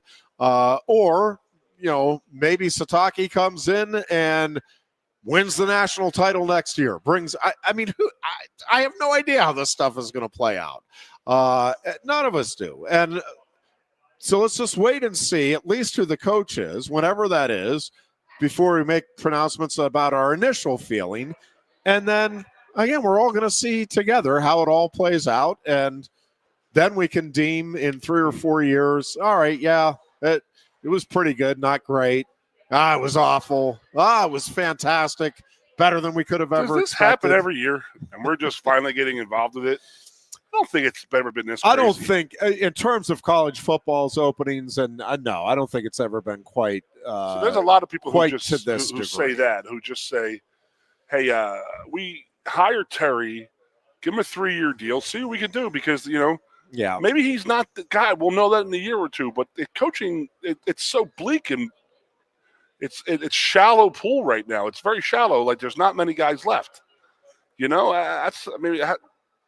In 2 years, if it's not working out, we move on from Terry. And maybe there's some more coaches out there than we have our eyes on, But, just going to option 10 or 11 or 12 or 15 or 4 or 2, I don't know what it is. Yeah. We don't know. We have a guy right now who's doing great for us right now. The guys are playing for him. He can keep this class, I think. What do you think? Do you think he keeps – if Terry is named head dog, how many guys do you think he could bring back? That is a really good question. I don't know. I don't know that it'll be many of them that have now committed elsewhere that would ultimately. The one that really pisses me off is the kid from Harrisburg who's going to West Virginia now. Yeah, that guy's a stud. He was here for 3 years, almost. But because James leaves, he leaves. Well, then why aren't you going to Why aren't you going to Virginia Tech then, bro? Yeah. See, I think that's a guy right there. That Terry gets named coach. He calls him and says, "Hey, you didn't sign no letter of intent. You lit a couch on fire on the Pat McAfee show, but hey, we could do that here if you want. Let's go. Okay, I'll supply the couch. Make it happen." Jesus. Yeah. Well, we'll see. We'll see how it all plays out. I am actually off Thursday, so the Dear Goon will be here with a guest host, and I will be back a week from today. Until then, dear viewers and listeners, be good and be safe. This region is known for its winding forest roads and scenic wild beauty. And there's one vehicle that's as rugged as Happy Valley. It's the Kia Telluride from Lion Country Kia. Hurry in now and check out the all-around rugged 2025 Tellurides. Lion Country Kia has the spacious 7-seater SUV with as low as 2.99% financing for 60 months or a $1,500 Kia finance rebate. There's 19 Tellurides in stock ready to go, starting at only $43,145. Be sure to check out the entire Kia lineup at Lion Country Kia. There's 91 new Kias available. Remember, every new Kia comes with a 10-year, 100,000-mile powertrain warranty. Who trusts Lion Country Kia? Mitchell Messenbrink trusts Lion Country Kia. And you should too. Lion Country Kia. 1334 Drabble Street off Shiloh Road behind Sam's Club, State College. Warranty is a limited powertrain warranty. For details, see dealer or go to kia.com. If you love wings, if you love rings, and all kinds of other tempting things, great times, great food, get to Quaker Steak Lube. Get our Best Wings USA, signature sauces, mouth-watering appetizers, or any of our delicious award-winning lube favorites. Great times, great food, get to Quaker Steak Lube. I'm the Modelo Recruiter, and I'm looking for fans with good hands and great speed. The ones who stay focused and never miss a play. They go the distance on game day, even when their team is away. I'm always watching, always looking to reward more full-time fans. Because football isn't really football without you. Lusk & Associates Sotheby's International Realty proudly presents the introduction of our new State College office at 314 South Borough Street in State College. At Sotheby's International Realty, we advertise locally, nationally, and internationally, bringing the best of advertising and promotion to each and every one of our properties, big or small. Call now. A lot has changed about State College. One thing that hasn't is W.C. Clark's Coffee Roasters on 234 East Calder Way. 30 different varieties of specialty coffee beans sourced from over 25 countries and roasted with love each morning in Happy Valley for over 45 years. They'll ship their fresh roasted coffee from their doorstep to yours. Order online at statecollegecoffee.com. That's statecollegecoffee.com. Hi, welcome to Timberland Federal Credit Union, a financial cooperative for its members, tracing all the way back to 1973. Experience Timberland Federal Credit Union, where you're greeted with a smile and financial solutions are tailored to your unique life journey. Here, we're not just financial professionals, we're your neighbors, people invested in your financial needs, literacy, and empowerment. Your dreams matter to us, whether they're about buying a home, growing a nest egg, or embarking on new adventures. TFCU draws from the past and invests in the future, offering modern tools like online banking to give you the freedom to manage your money practically anytime. Additionally, we're passionate about giving back both time and resources because enhancing our community is at the core of why we're here. Visit TFCU in person or online to learn more about our services and apply for a membership today. WFXS, once again, the Fox, your sports radio. Broadcasting live, loud and proud from Central PA's Sports Authority, WFXS America. 98.7, the Fox State College, the Goon.